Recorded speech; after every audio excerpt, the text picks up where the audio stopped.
5 തലയുള്ള മുരുകൻ ക്ഷേത്രം കണ്ടിട്ടുണ്ടോ? ഞാനീ പറയുന്നത് പഴനിമലയോ വേറെ എവിടെയോ അല്ല, നമ്മുടെ സ്വന്തം കോയമ്പത്തൂരാണ്. ഓതിമല എന്നാണ് ഇതിനെ അറിയപ്പെടുന്നത്. 5 തലയുള്ള സുബ്രഹ്മണ്യൻ്റെ വിഗ്രഹമാണ് ഇവിടെ പ്രതിഷ്ഠയുള്ളത്. നമ്മൾ കോയമ്പത്തൂരായതുകൊണ്ട് തന്നെ നമ്മൾ കാലത്ത് നേരത്തെ ഇറങ്ങി 6 മണിക്കാണ് പോയത്. നമ്മൾ 2 ബൈക്കിലായിട്ടാണ് പോയത്. ഇവിടേക്ക് പോകുന്ന റൂട്ടും കാര്യങ്ങളൊക്കെ അടിപൊളിയാണ്. കാലത്തായതുകൊണ്ട് തന്നെ നല്ല മഞ്ഞായിരുന്നു.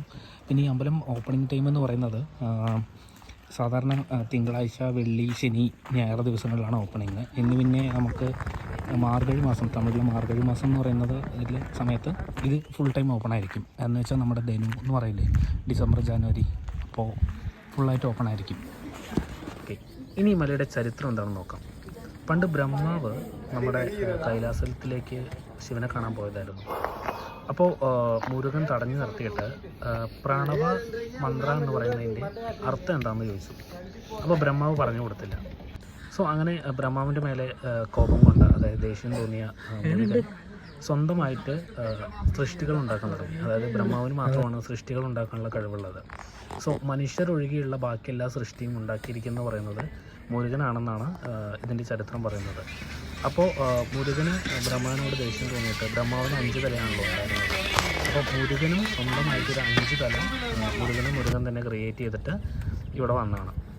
അങ്ങനെ ബ്രഹ്മാവിനോട് ദേഷ്യം തോന്നിയ മുരുകൻ മറ്റ് കാര്യങ്ങളൊക്കെ ഉണ്ടാക്കുമ്പോൾ നമ്മുടെ ഭൂമിദേവിക്ക് ഇതൊരു ഭാവിയിൽ പ്രശ്നം ഉണ്ടാക്കാൻ സാഹചര്യം ഉണ്ടെന്ന് തോന്നിയിട്ട് ശിവനോട് കംപ്ലൈൻറ്റ് പറയണം.